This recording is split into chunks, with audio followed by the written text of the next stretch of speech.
Hey everyone, welcome back to Common Christianity. I'm Asher and I'm joined by my friends Aaron and Zach. And today we are going to be discussing kind of the racial history of the church here in America, some of the Black church, impacts of slavery. Really a really easy topic. Not really, not at all. I'm horrified by this.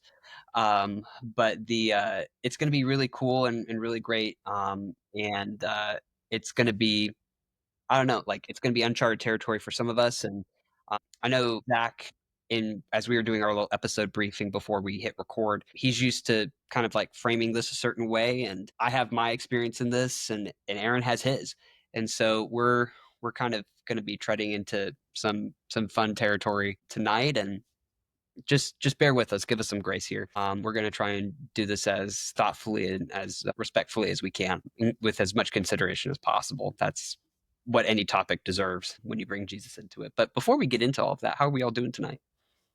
Doing well. Thanks for asking. Doing not too bad so far for a Monday. Not too bad for a Monday. Yeah, I'm glad to hear it. Are To you on those, call? I am not, thankfully. Hallelujah. you're not on call tonight. No, God, thank God. thankfully. Sometimes Aaron's on call for his job, and so we always live under the threat of him having to jump off of these podcasts. But tonight's not one of those nights, which is great. And for those of you who are watching, you're going to see that my background is a little bit more blurred. That's because my space is a mess because I'm moving. I'm going to be moving into an apartment. I've been living with my folks, and I'm heading on out. So if you're wondering why my picture isn't clear, or if your OCD is triggered, that's why. And I apologize for any episodes that may have caused. But so in America, there's the church, as we've talked about it, and we're kind of in the point where we're in like the America centric part of the conversation in this season. Last week really solidified that with America's religious marketplace and church hopping, consumeristic Christianity, seeker sensitive stuff. But the other reality here is that we are not just a church divided by traditions and theology. We're also a church that's divided along the lines of race. We're divided along the lines of, black, white, brown. You could even throw language into this as a part of the racial discussion as well.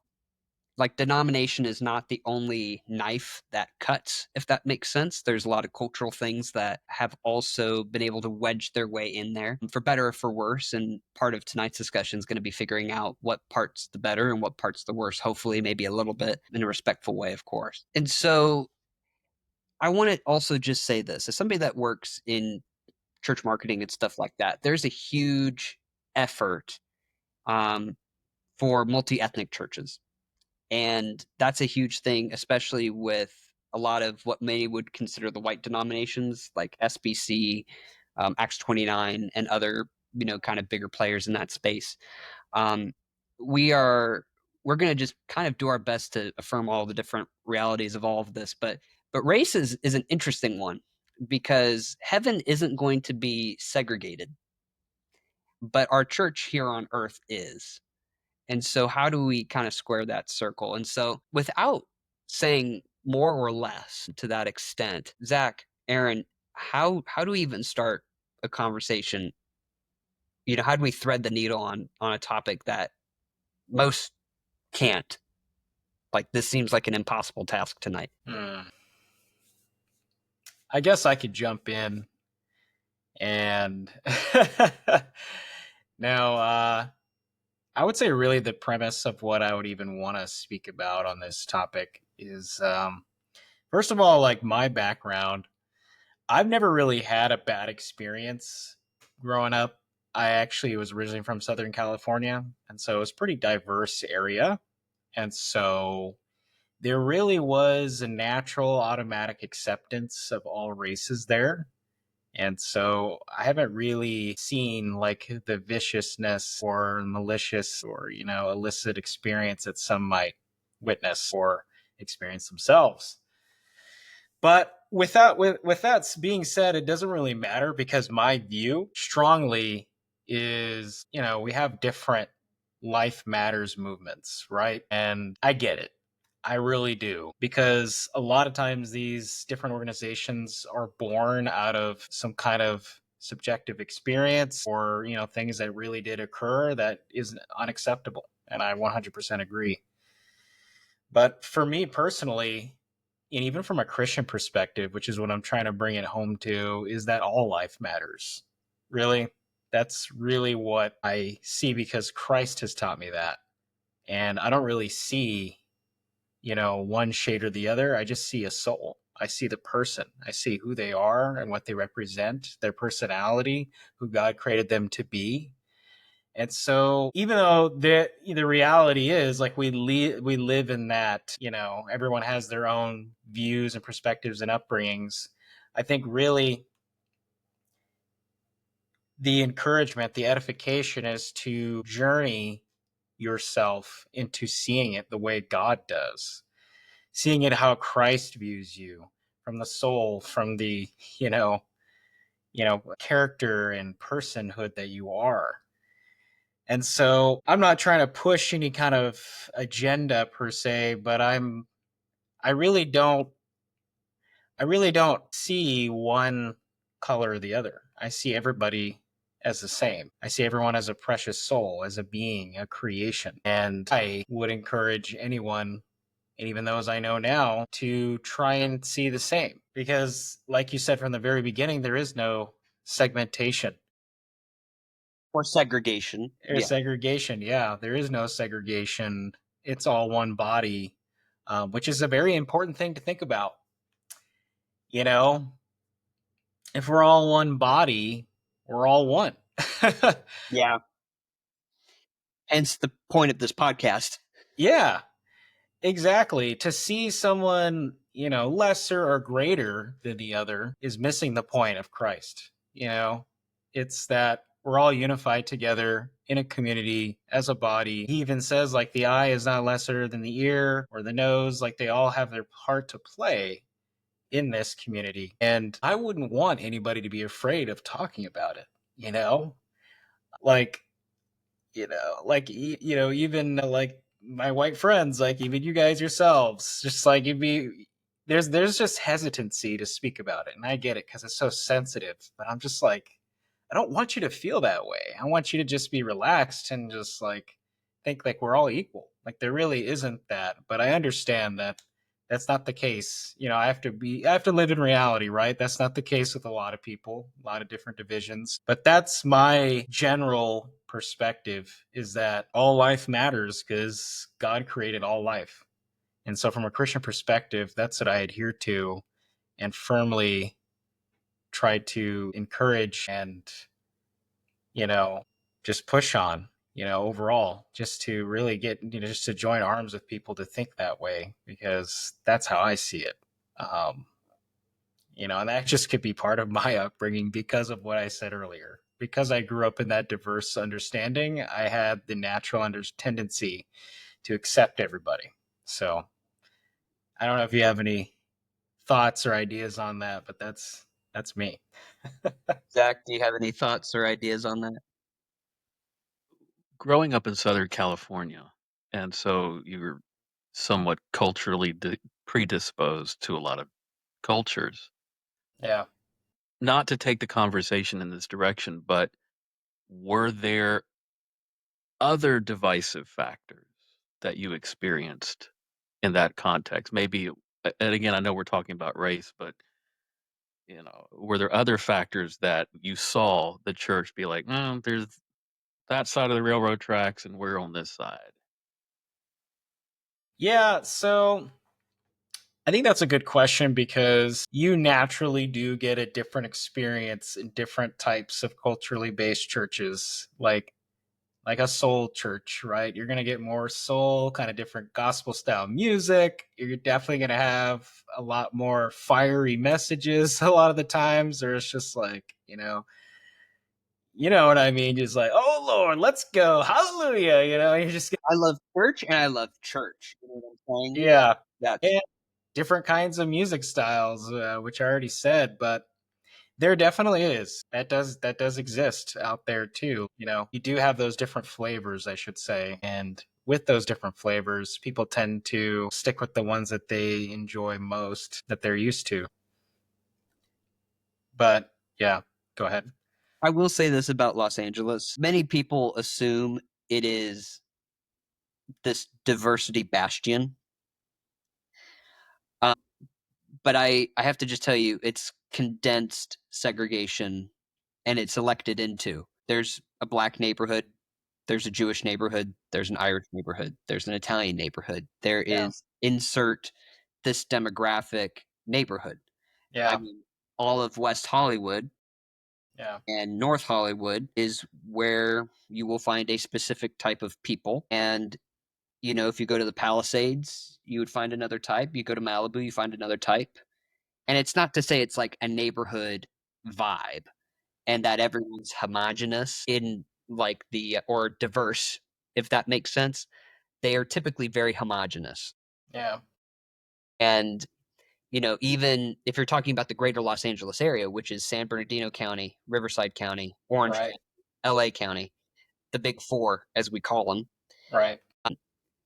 you can essentially from the 90210 Mm-hmm. basically just little circles around that, and you can see race, class, income, Mm-hmm. all of those things kind of from those little epicenters, and maybe downtown LA and the west side, and you have these other little pockets of like high value, and it just sort of dithers out.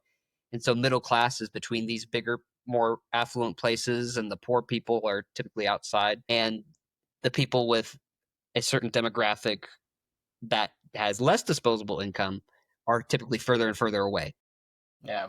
And so most people are like, "Oh my gosh, like LA is such like a bastion for diversity." I'm like, part of what I, in my view, disliked about LA is that it was the most racist, non-racist branded city like I've ever been to. I've been to other places like Miami.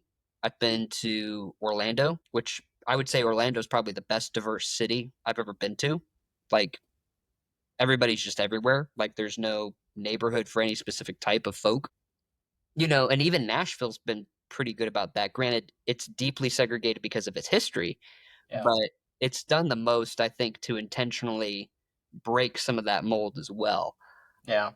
But if we're going to be talking about a small commentary on the city of Los Angeles, um, I would say structurally and literally, um, it might be the most, you know, it might be the most diverse in the sense that more races are, next to each other over a large period of or a large area of land. But that doesn't mean they talk to each other. That doesn't mean they're nice to each other. I can tell you that the Mexicans hate the Asians, hate the blacks, who hate the Asians, who hate the Mexicans, who hate everybody. And then the white people who are well off resent all of that conflict and they lump them all together as criminals sometimes.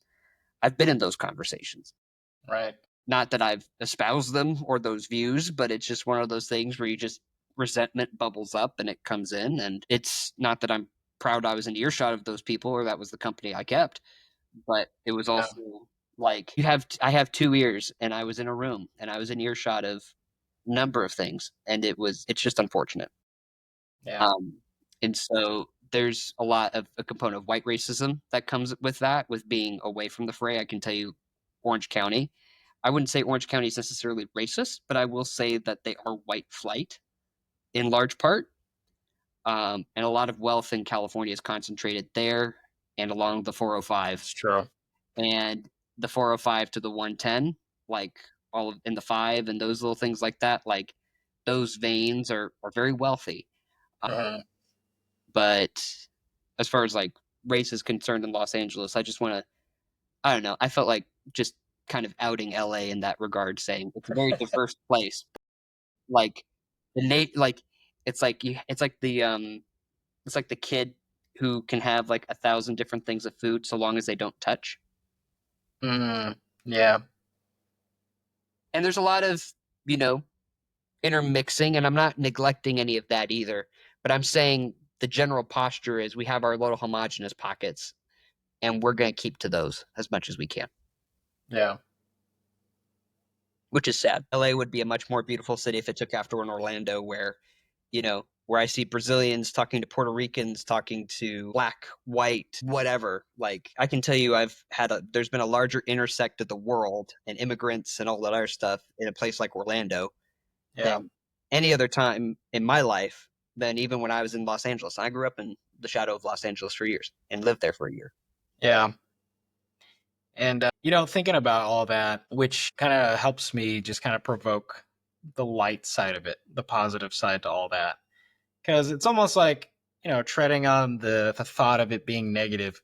Where I see the beauty of it all is a place like America where, we accept all those different diverse churches, which is really good. And even in California, even though there's certain areas where it could be like we're all just, like you use an example, like I want all the different foods, I just don't want them to touch each other. At least they accept the diverse environments. And the reason why that's so beautiful is because,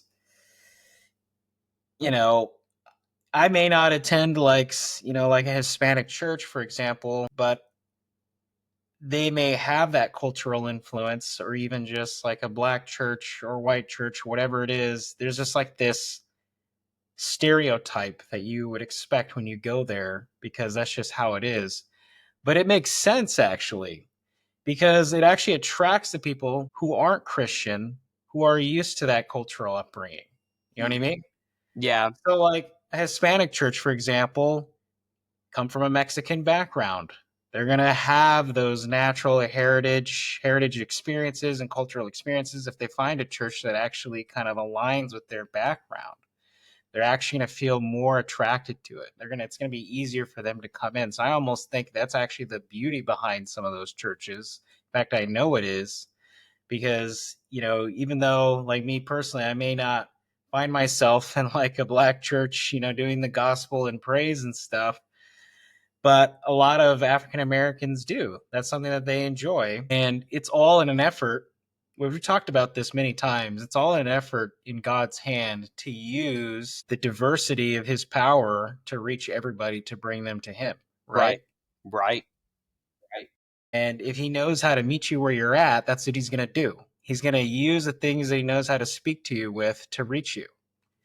And so I actually see the beauty in all of it if you allow it to be. And so I know there's definitely different states, different cities, whatever, do possess that ability, but not all of them do. Some of them like to take it to where it's like you need to stay in your lane instead of embracing those other sides of it.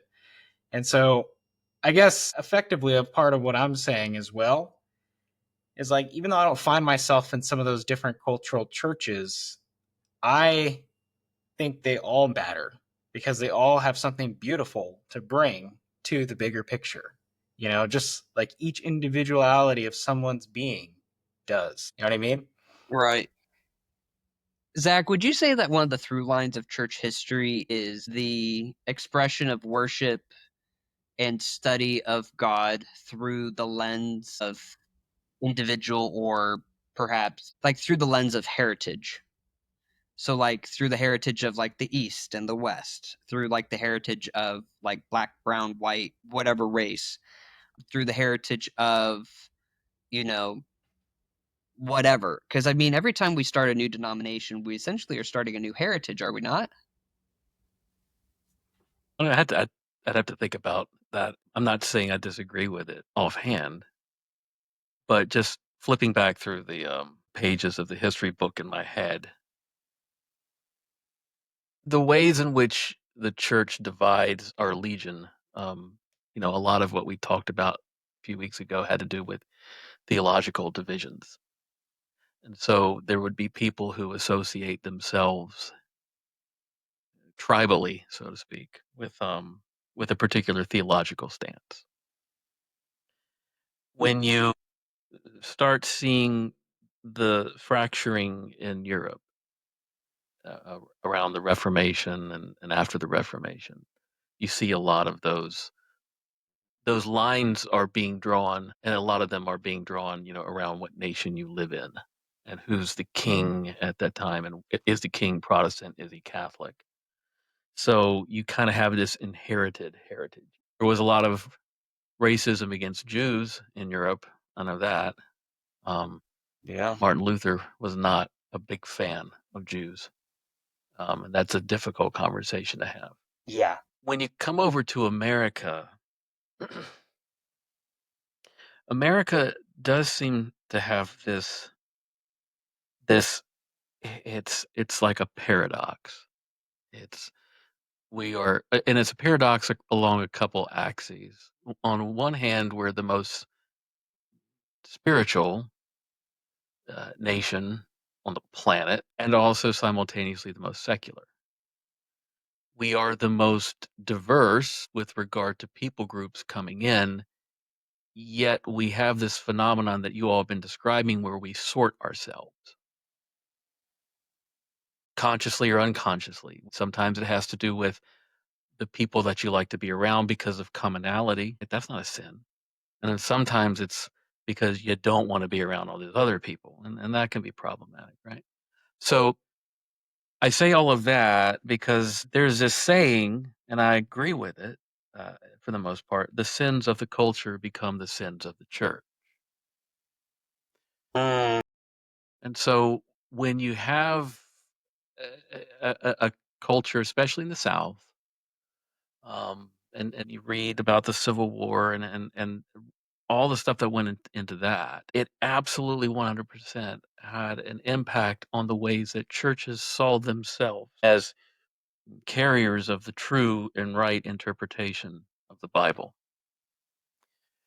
And that ironically created this massive fracturing that we see. And you alluded to at the top, it's the knife is not always just theological. Sometimes it is racial. And it's complicated. We want to make racism, I say we. Racism can oftentimes be just like this literally black or white kind of a thing. It's just like all or nothing. It's like you're either dealing with somebody who's the most, egalitarian, wonderful person on the face of the planet, or you're dealing with somebody who basically has a Klan robe in their closet. There's no gradation in between, and yet there is. We're complex individuals. In some places we are absolutely, let's, reach across the aisle and shake hands. And in other places we're like, stay off my lawn. And we all have those different places we draw inside of ourselves. So that's a very flowery answer, I suppose, and maybe getting somewhere close to what you were wanting to ask, which is, do these denominations, does the church separate itself based upon heritages? And the answer is yes. Not all the time, but oftentimes. And America provides a particular case study in the ways in which churches can divide themselves based on, among other things, race. Does that help? Yeah. One thing I kind of want to pull out as like a point from all of what you just said is that so long as preference isn't also prejudice, it isn't a sin. Does that make sense? It does. It feels a little bumper sticker, but I mean I mean, that's what yeah. I do. I'm in branding. My brain does this. It boils Yeah. things down to like maybe one or two sentences. I'm like, I can't help it sometimes. It's like, that's really reductionist. I'm like, great, pay me $10,000. I'd love it. But no, but I think, let me explain it just real fast. Because what I Sure. hear is like, because here's my thought, and it's more about like how the story would theoretically play out. But if you happen to say, I believe that you have to be an adult when you decide to follow Jesus and X, Y, Z other theological things, but I don't, really crap on other people that think differently from me because I know that we all believe in Jesus. Like as long as those things are set, we're fine. So I'm going to associate myself with these people because their best guess is very similar to mine, or their expression or their culture is very similar to mine. I'm just going to sort myself here. But if someone who isn't necessarily a typical part of that culture, whether it's someone who's maybe racially different or, you know, perhaps even, denominationally different background or different story or just something, it's like that person is still welcome within that context. It's like, so long as it's not one of those things where it's like a prejudice against everyone else on the outside. It's one of those things where it's instead of being a porcupine, it's more of like building a tent, if that makes sense. Instead of like approaching it, it's like spiky and it's just like stay away. It's more of like you come in and it's more like, hey, there's all this opening, like come on under here. If that makes sense. I know it's kind of a weird metaphor and I'm riffing here. But I think there's a lot of people, and this is where religion, I think in general, gets either really divisive, divides itself, or is just really unattractive to the world, is when we get really prickly for whatever reason against people that may disagree with us on tertiary issues. And I know we said tertiary, I would even say sometimes secondary issues, because the primary issue is just quote the Nicene Creed. If we agree on that, we're fine. But even to the outside culture, there might be some prickly stuff. It's not to say we compromise on theology, but like for instance, like let's say I grew up on a lot of gospel music. You could put on black gospel tapes, Ron Canoli, Brooklyn Tabernacle Choir. I can name a few others, but those were a couple of my favorites. And you'd be surprised how much soul this white boy can appreciate and how much he grew up on. And truthfully, I can get with it. I really can. More than me. I can. And so the question I think then becomes, it's like, can I walk into a black church because because I like that style of worship and I want to worship the Lord that way that given Sunday? Yeah. You could. And the church that would welcome somebody like me that's maybe predominantly a black church, but it's like, I've heard it said many a time in like a movie or something like that. It's like you have a light-skinned brother that can get with it, that's got soul and stuff. It's like, as long as we're worshiping the same God, you're welcome here. And it's in those moments where I don't have any issue with the black church because they're just like us. They just happen to organize in a more culturally sensitive way. Yeah. The same way that like a Messianic church might, which is a synagogue that believes that Jesus is the Messiah that they were waiting for. Mm-hmm. The people that are living into the covenant that was promised them, they've seen the signs. That all makes, to me that all makes sense. But I think there's so many people, and I think in the white church there's such a prejudice against, I think, the black church, in the sense of it seems like only black people can go to a black church. And there doesn't seem to be like any sort of like sense of like I could go there, if that makes sense. Like that's the wrong place for me. Mm-hmm. And I don't think that that's always something the black church presents of itself, truthfully. I think that's something white people have projected because, I mean, there might be the black church, but I'm pretty sure Westboro Baptist is not, particularly black, qualified as a hate group in some circles. And so I think the white church projects a lot of that. And I think that that's wrong, to say the least. But I also think to myself, I'm like, maybe I haven't listened enough, or maybe I'm pointing my ear in the wrong direction, truthfully. And I'm fine with being accused of that. But I'd also love to, see or hear the multi-ethnic conversation, even from like the cultural black churches at the same time. Because it's not that they've said anything bad, but I feel like they haven't said as much. Or if I'm like pointing in the wrong direction or I'm not hearing it, then that's on me.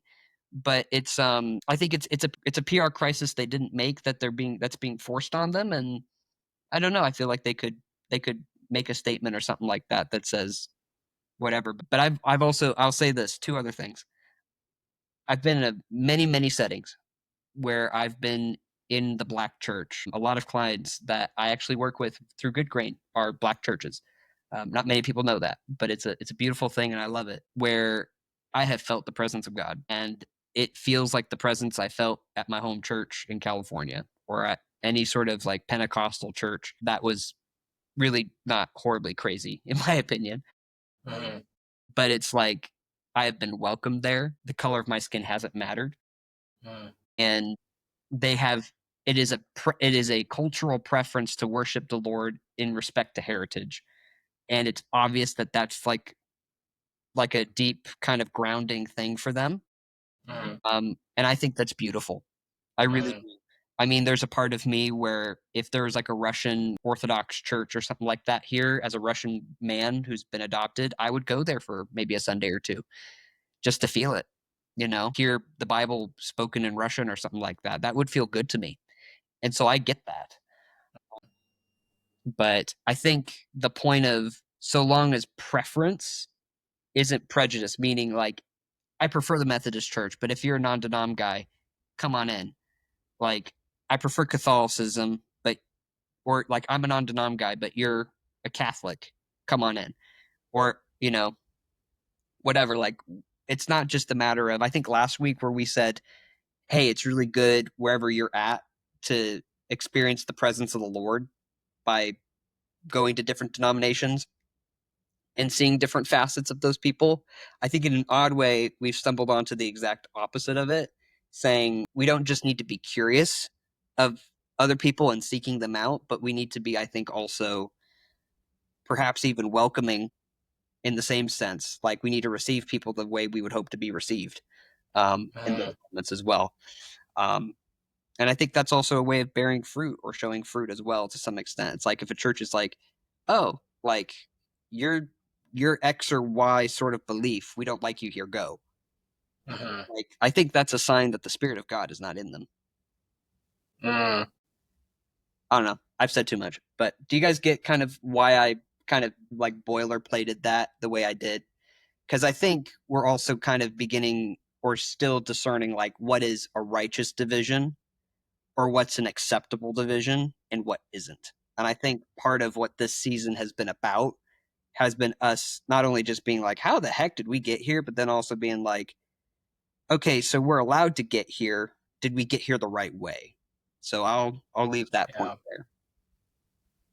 I think you pretty much kind of hit it in some regard. And you can almost try to associate like different denominations and beliefs with just like diverse cultures and skin, but you almost can't, because you can change a man's beliefs and his thoughts, but you can't change a man's skin. They can change it if they want to, but what I mean by that is if you're telling someone to change their skin, then you're not accepting them for who they are, And so that is not Christ. Christ doesn't operate that way. He's saying, come in. And I almost feel like, well, not even feel like, I know that God created all the different cultures. So it's actually a beautiful thing to celebrate them in their own right. Because you should enjoy the creation that you have and the language that you speak and the way you are. And if someone else who's an outsider, who's a foreigner, who's never experienced this, if they come into your place and they want to be a part of it, like you stepping into that type of church, if they reject you, then they're not demonstrating the heart of Christ, which is acceptance for who you are. But if they do welcome you in, that's exactly how God operates. It's like, yeah, it's okay if you're a different color, doesn't matter. You want to worship the Lord just as much as we do. And that's the right posture to have. Because even though God had a chosen people, being the Jews, he still said in the Old Testament and scripture during like the Levitical laws and during the time of Moses, he said that even if someone comes into your camp, in your group, and I'm just paraphrasing here, but you can read it. He said, if they are coming here to worship me alongside you guys in your land, even though you're the chosen people, welcome them in, because they want to worship me as well. And they want to abide by the same rules and, same authorities and same guidelines. If they're willing to participate in that, let them in. God has always felt that way. Worship supersedes earthly citizenship because it affirms kingdom citizenship. I think and you have a lot of people that have been in the streets of all cities, LA, quoting that verse in a very interesting way. And I think, Zach, even going back to your point, like we are the most religious and the most secular country in the world right now. I would say LA is a great encapsulation of that. Because it is the city of angels. It is one of the most intensely Catholic cities on the planet. When you really look at what holds that city together, it's Catholicism in a lot of ways. But even just like There's just so much there. You know what I'm saying? Yeah. I don't know if you have anything, Zach, on some of this. I'm having a little difficulty tracking the conversation, to be honest, and it's Okay. not because you aren't saying anything that is wrong or anything of that nature, but I don't know. There's just my headspace might be in a different place. Um, Yeah, tell us where you're at. no, I'm not. What I mean to say by that is I'm not disagreeing with the statements being made here. I just don't necessarily feel like, okay, that point has been made. Is there something that I can add to that? I don't think so. Hmm. I am contrarian by nature, so I am going to, you know, in the back of my mind, I'm going to find um, difficulties with anything and everything that anybody ever says. Which is So good. I'm trying to, well, yeah, but I'm trying to balance that, Aaron, in light of this, I because think we're all trying to be mature and grow a little bit in this and to find common ground. Even, yeah, I mean, I don't I'm even think Canadian, it's. you're contrarian. Like, I wouldn't say that's a great it's. combination. I wouldn't say it's trying to be mature. I think it's. I've had enough experiences where it's like, what's the saying? Does this need to be said? Does this need to be said now? Does this need to be said now by me? You know, one of Fair those. enough. Hmm. Look, so perspective wise, my experience with regard to race in the church, because it's speaking in the macro. I think nobody coming into this conversation, I think, was willing to defend the point. Hey, I think racism was a pretty good idea. We just haven't given it enough Well, time to well, really do the thing. No, nobody has. nope. I disown racism completely. Completely. Yeah. At least the majority. Yeah.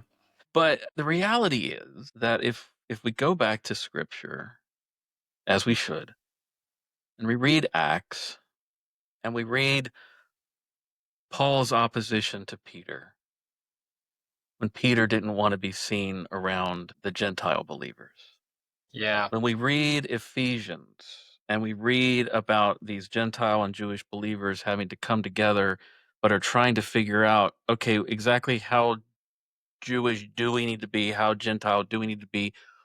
What do we do with this rich heritage that we've been given? What do we do with the law? What do we do with this stuff? Do we just throw it out the window and Yeah. just become a tertium quid, become this third new thing? How do we do that? And we can see all the way back there the church having to wrestle with what that identity really looks like in the world. What are the parts of me that are just accidents of chronology and geography and whatever, and what parts are providential? Yeah. And is how do okay, I am the chosen people of God. I'm part of that group, but now these Gentiles are coming in. Mhm. But, it's kinda like, they're the young kids, so get off my lawn, like, we've been doing this thing Yeah. for a while. You guys don't know what you're talking about. And It's there's, I true. think, some dimensions here with regard to the conversation of race where there is absolutely the thing where it's like, yeah, we can have a rich, diverse, menu of cultural expressions of Orthodox Christianity, right? We can say that. At the same time, putting all those cultures together into a big salad bowl on a Sunday morning, going to be difficult. And I don't think it's necessarily because we're racist. I think it's going to be difficult in the sense of like prioritization and Yeah. things that certain cultures do and prioritize and others don't. And then God bless it, but there is going to be a performative aspect to it. There are going to be people who are like, oh, I'm going to do this thing to show how, I don't know, what is the word, virtue signaling, and they're going to be doing something disingenuous Hmm. by Right. to take on, other practices from other cultures. And I've seen that happen and I want to barf every time I see it because Syncretism, right? Hmm. it's not even syncretism. It's because syncretism, I think in my mind, is like taking things that are secular and mixing them into sacred things and saying, okay, now it's all sacred. Would be more like, how do I put it?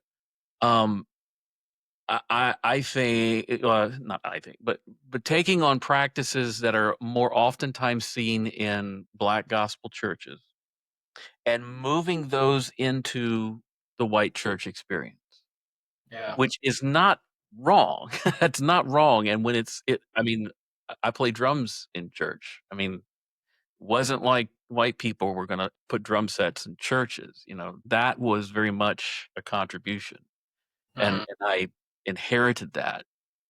But I never played drums in the church with a thought in the back of my mind like, I'm hip because I'm doing what the Black church is doing down the road.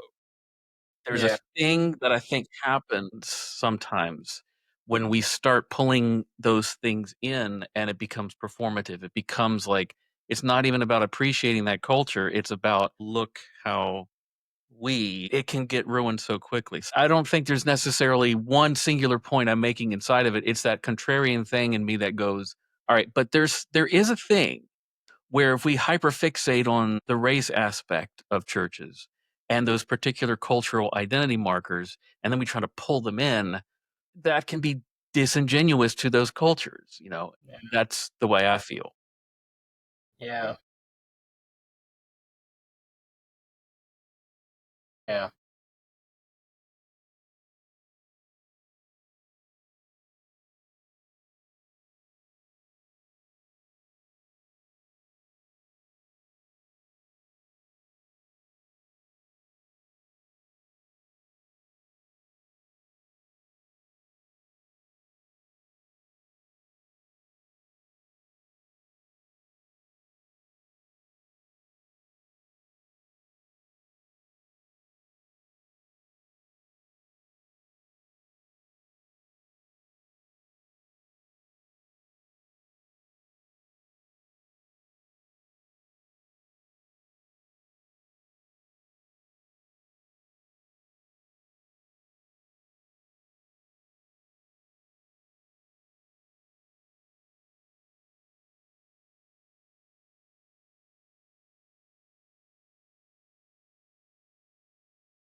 I have not.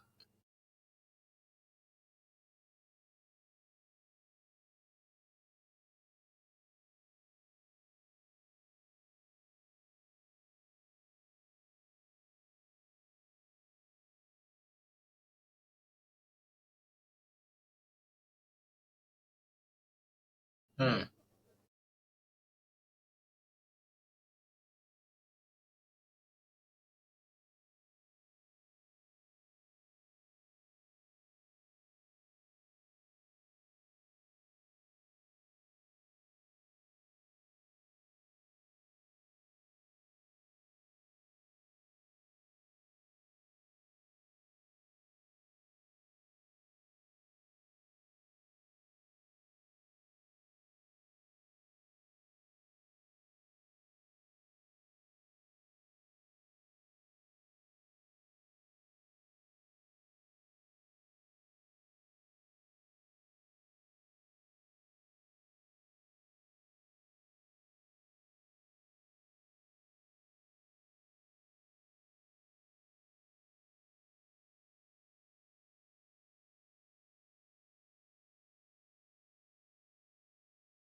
Hmm.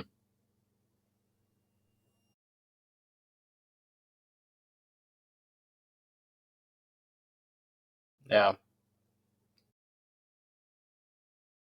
Yeah.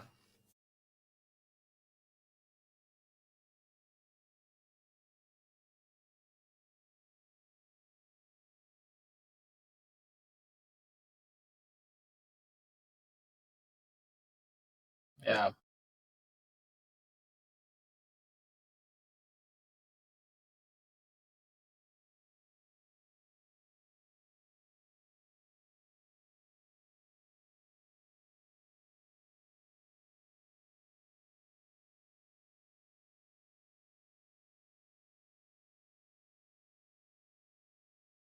Yeah.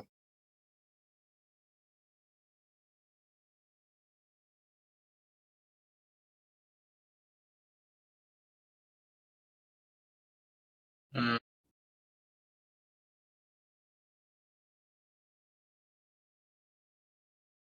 yeah.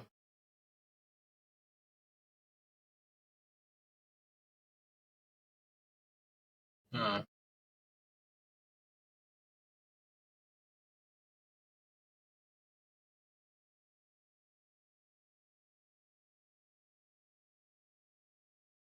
yeah.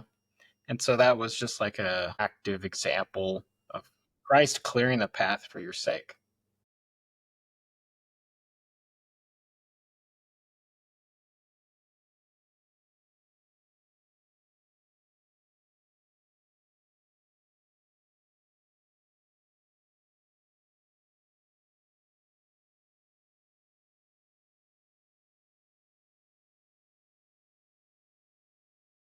Mm,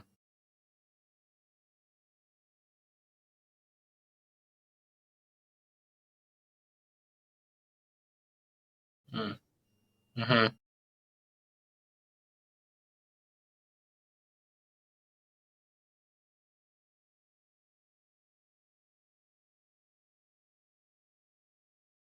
Yeah. Yeah. Absolutely. Yeah, that kind of simultaneously coincides with what I was thinking, starting from Zach and then to you. It's like really what Zach brought up too was just like they were having struggle with combining Gentile and Jew. Jews are having struggle with that, and Gentiles are like, how are we going to make this work? Well, really what that is calling out is this again goes back to the very fundamental, basic human problem that we've always had. You know, it's just like we're trying to meld these two different things together. How do we make it work? But the greater picture beyond that in a Christian context, though, was how do we get this culture to be like God? And it's like this quest. Like if we have our culture, we have their culture, but what's the culture of God look like? You know? And it's really difficult when you add a lot of human attributes to it to try and get to that. But what is that? What does a holy, heavenly culture of God look like? And we can honestly never achieve that fully on earth. But I think Christ has made it apparent that that is something we should strive for, and that is having the equity of acceptance of everyone, you know, is allowing that space for everyone to come in, you know, because that's who God is, and he is the constant reminder of what it looks like to have that unified culture. But at the end of the day, like Zach is saying, is it is very difficult, to bring different cultures together because there's always going to be some level of compromise or a lack thereof. But it's almost like we need Christ to remind us of that. Yeah. We can't forget that in Revelation that we read that the throne is surrounded by tribes and tongues. There are cultures that we find in heaven. Something about that identity survives Yeah, into that. So, we can't just dismiss those as just mere accidents, like I mentioned before, of chronology or geography or what have we. There yeah, are things about the ways that we're made and where we grew up and who we grew up around and how that's formed us that yeah, would seem to be important enough that they survive our death. right. So that's one thing. But then on the other, what was the solution that Paul offered to the Gentiles and the Ephesians? To my recollection, it was God is creating a new kind of human. Yeah, So these distinctions between Gentile and Jew are breaking down in Christ. However, the law is still good. yeah, And God still sees the Jews as his chosen people. And so there's it's true. how, you know, that seems somehow contradictory. And then, everything I mentioned about Revelation. So the reason why I'm bringing these things out is that it, my sense is that oftentimes with regard to issues of race in the church, there's a crush, and we haven't done it here, but I'm speaking to a sentiment that I feel outside the door. There's a crush to somehow um hyper, what's the word I'm looking for, put up on a pedestal a particular culture as a way of trying to undo all the horrible things that have been done to that culture before. Yeah. I don't see God doing that in his word. What I'd see is kind of what has already been mentioned by you, Aaron, is that what Christ is doing is like, look, this is important, but who I am is of primary importance. What I think about you is of primary importance. And here's Right. what I think about you. And, here's the holes in my hands and the size and Mm, all of that. And then, here's how it survives into eternity, but the ways in which we sort ourselves out, and that's not the contributing factor to our salvation. right. Therefore, I think the problem that can happen in America that doesn't really happen anywhere else in the world is that it is possible for us to become preoccupied in solving a race problem by saying simplistically, this our church is probably a little too white. I think we should probably try to mix it up a bit. And then Right. that's what's this disingenuous thing I was mentioning. It's like Yeah. now we have to go, to Walmart and pick all the cultural things, and buy them and put them into our service and into our liturgy as a way to do what? To demonstrate to everybody else who might come in the door, see, we're diverse. We Yeah. we have a place here for everybody. But it's like you didn't have those people sitting in the pews to begin with. Yeah. And I get it. It's a little bit of the snake eating its head. It's like, which comes first? How do you get people to come in the door if they don't feel comfortable? Well, Right. that's a good question, but I don't know how comfortable they're going to feel if it's like a two-dimensional, superficial kind of like, look, we're all wearing dashikis. So aren't we very, woke? No, you probably have a very surface level understanding of the culture that you're trying to appeal to. Maybe Yeah. before you indoctrinate it into your liturgy, maybe it's more about, I don't know, going and sending. Where you go is Mhm. where you're going to have relationships. And those Yeah. people, Mm, culture is just going to be part of who they are. And if yeah. you're talking to those people and you're beginning to understand how their culture responds to this message of salvation and Yeah. what rings their bell, and as you try to love them, now it's love. Yeah. Whereas before it was, we're trying to make we're trying to wear a mask. Yeah. This is difficult for me to say because it on one side, it does look like, "No, we just need to have white churches and black churches, man, and we need to keep them separate." That's not what I'm saying. I'm really concerned about the ways in which the heart in which people pursue this kind of, reconciliation. The heart Yeah. has to be right.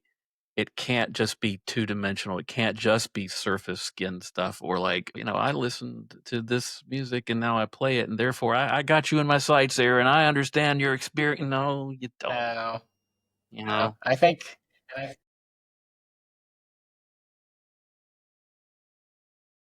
no. I I hope think that makes sense.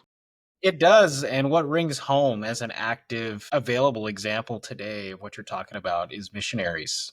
You know, there are missionaries who have gone into those sometimes dangerous parts of the countries and they have learned the culture. They've learned the tongue and they have spent time with them to understand who they are out of pure love. And now a lot of them out there, you can look them up. They have like thriving communities learning about God.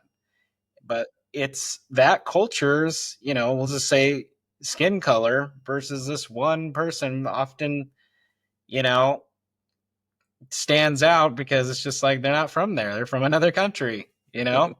But they took exactly what you're talking about.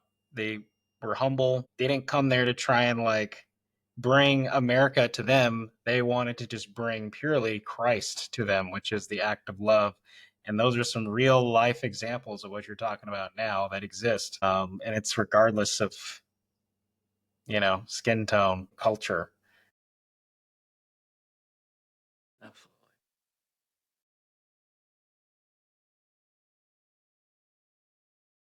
Nah. Yes, of course. It's your podcast.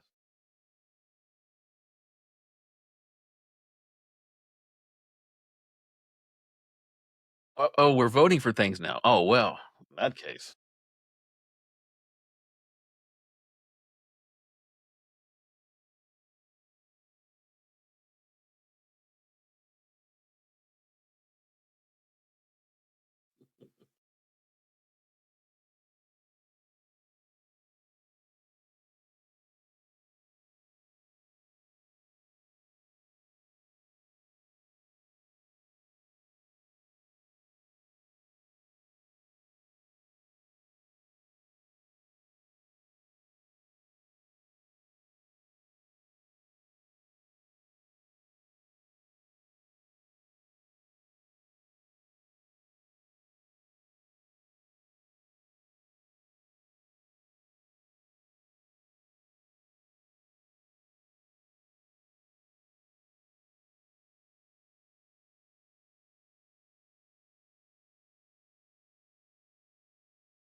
Yeah.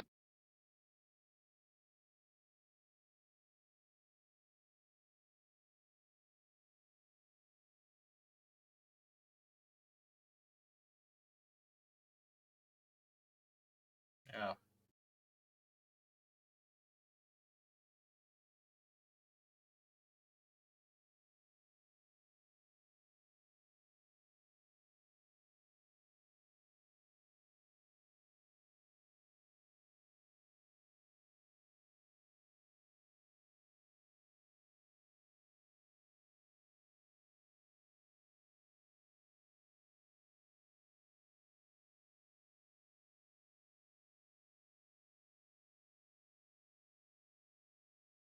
Mhm.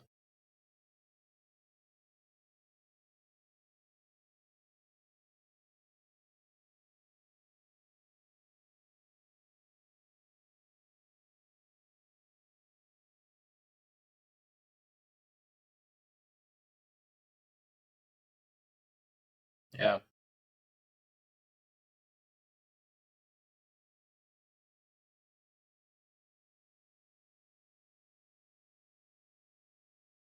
Hmm.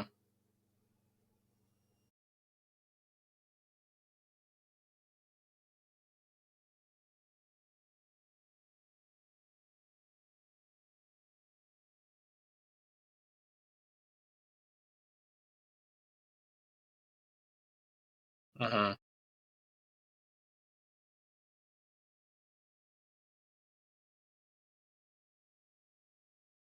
Mhm.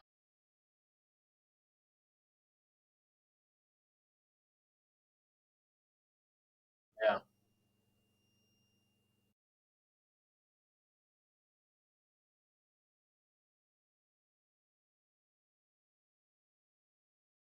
Mm.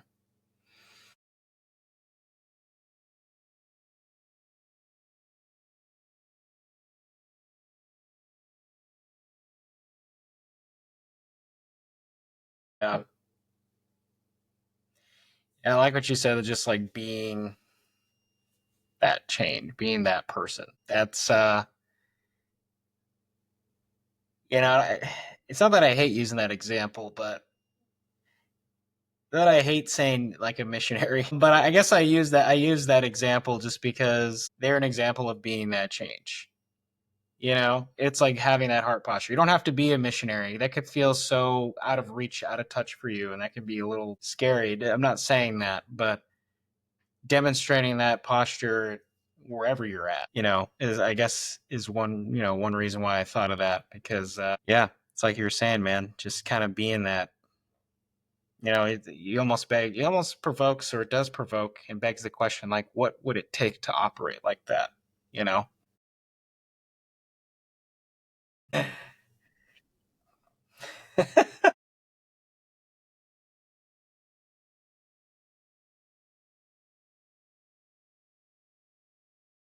Yeah. Yeah.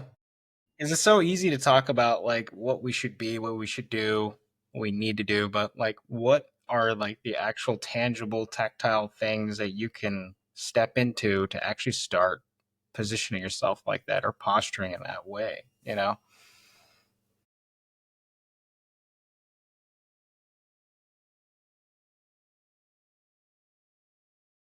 Not particularly. Look, let let's all let's all, take our humility pill for the evening. None of us, none of us on this podcast have been called to be a shepherd of a church. Yeah, yeah. That is a call that is yeah, and I have a particular understanding of that as a call. One is called into that, one does not pursue it. You can, but my sense is that those who are able to go the distance, there's a calling aspect to being a shepherd. So I say that as a preface because as we begin to talk about how are the ways in which churches, how should they operate, what should churches do, to an extent there is an individual responsibility. Sure, sure. And Yeah. we can find that in the pages of scripture. But there's also, for better or for worse, there's the top down as well. And Mhm. there's the things that pastors of churches are having to deal with on any given day that may, just throwing in the grenade of race relations when you're also trying to manage, the more mundane aspects of, pastor parish relations or staff, or God forbid you have some kind of crisis on your hands, right? Every day is a crisis. Every phone call is an opportunity to step away from your family. So Mhm. nobody here is I'm not saying this because I think we all need a corrective lens on this. I think we just need to recognize that if we're talking about what churches need to do, we are talking about this from the perspective of, boots on the ground or butts in the pew. Mhm. There is also a perspective of those who have been called to be under shepherds of churches. Yeah. And it becomes, I think, a little bit harder there because there's so many things that churches need to do in order to whatever, stay afloat, keep the lights on, move ahead, and all those other things. And I'm speaking here of as a preacher's kid, thinking about the things that my father had to do and contend with. Let me just say, so my family, we were in Virginia. We lived in Virginia. So Aaron, you're Southern California. I'm Southern Virginia. And Nice. that is a very different environment. Yeah. And there was a member of my family who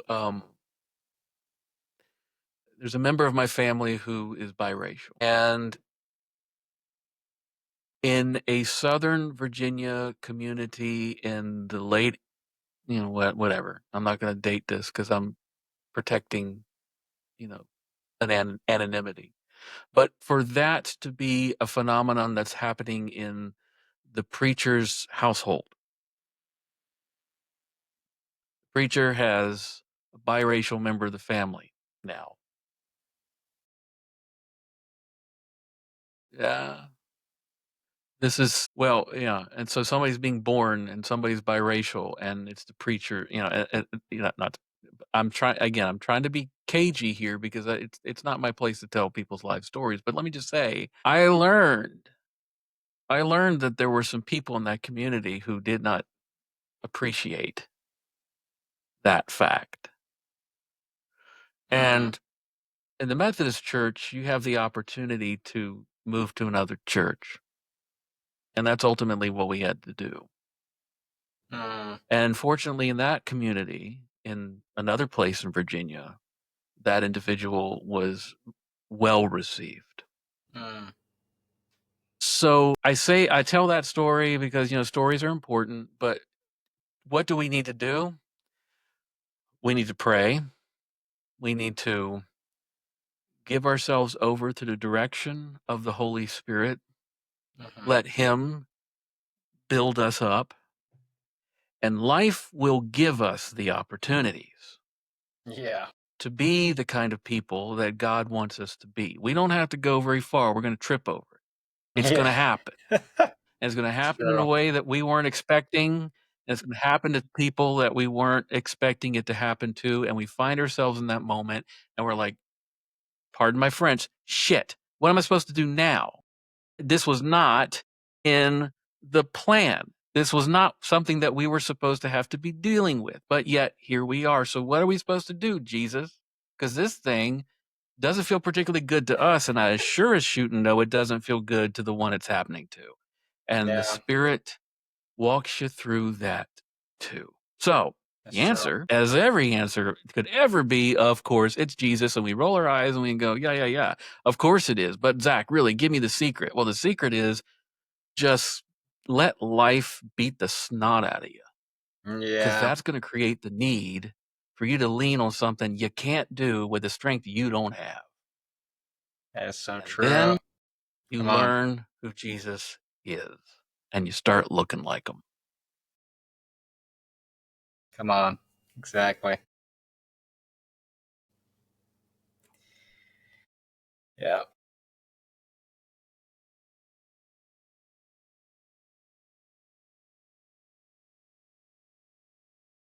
Yeah, all I could say is I agree. With every gut punch and face smack and life gouge, it just makes you more humble to the things that you've never witnessed before. And like you said, when you're getting stretched that hard, you need a strength that you've never leaned on before. And when you actually allow the Lord to do that, it empowers you to get back up and see it from a perspective you've never seen before. And you finally get to see it through the lens of that other person who's gone through the same thing.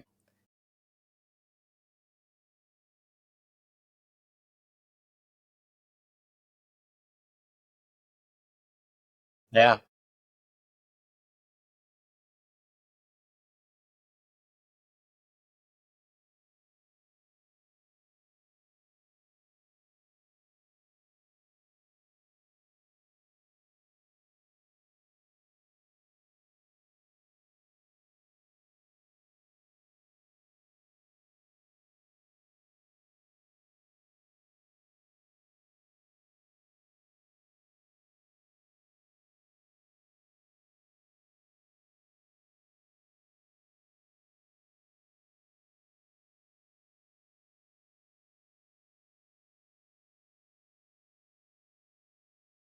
Yeah.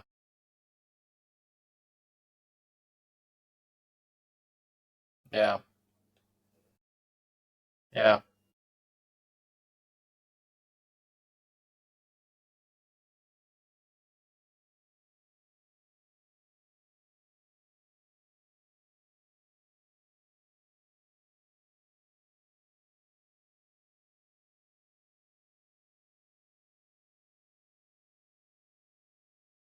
Yeah.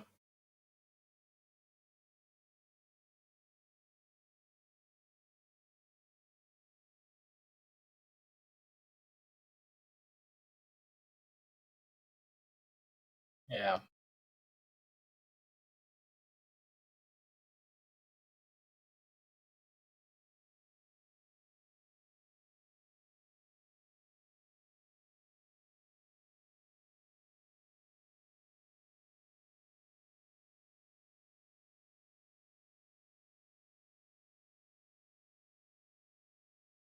Yeah. Yeah.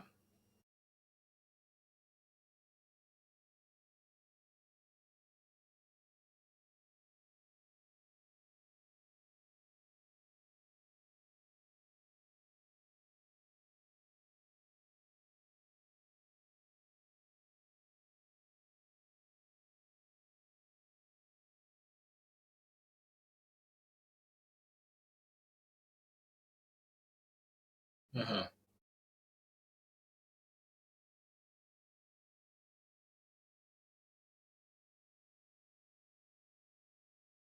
Yeah.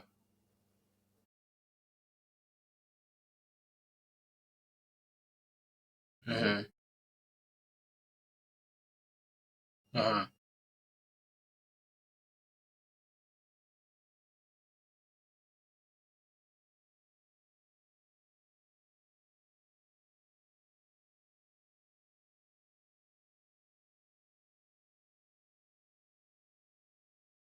Yeah.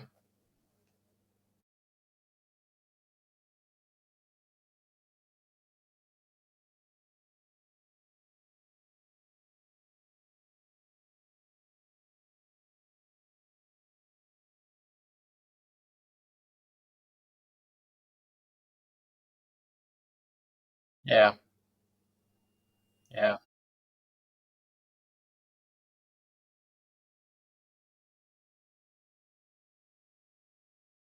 Yeah.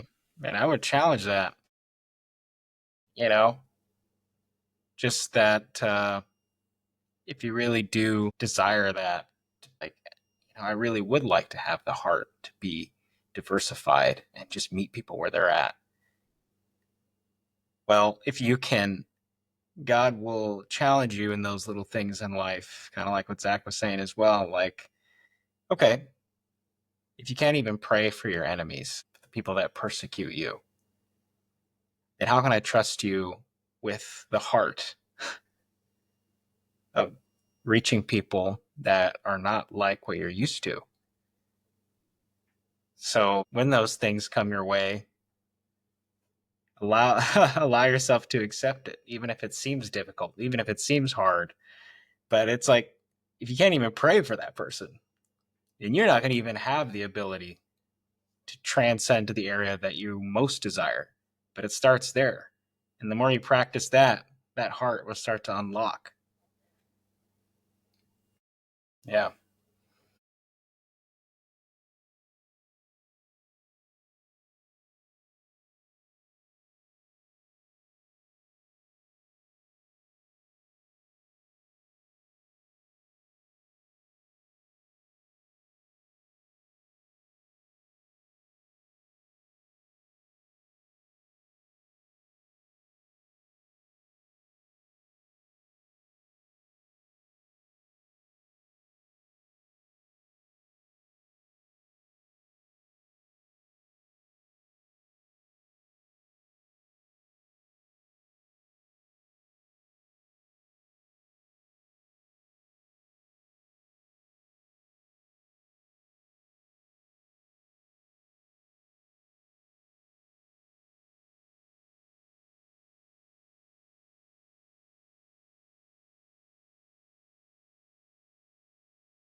Yeah.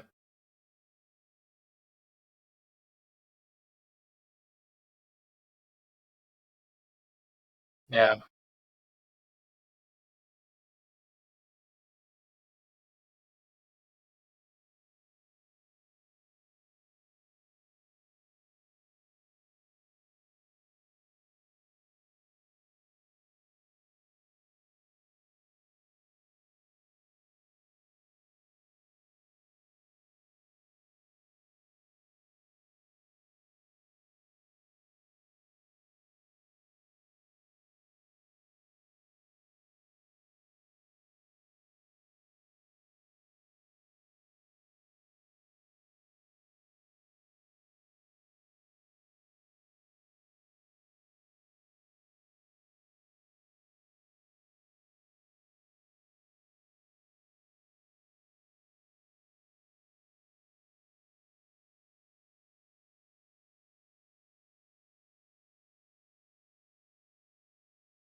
Yeah.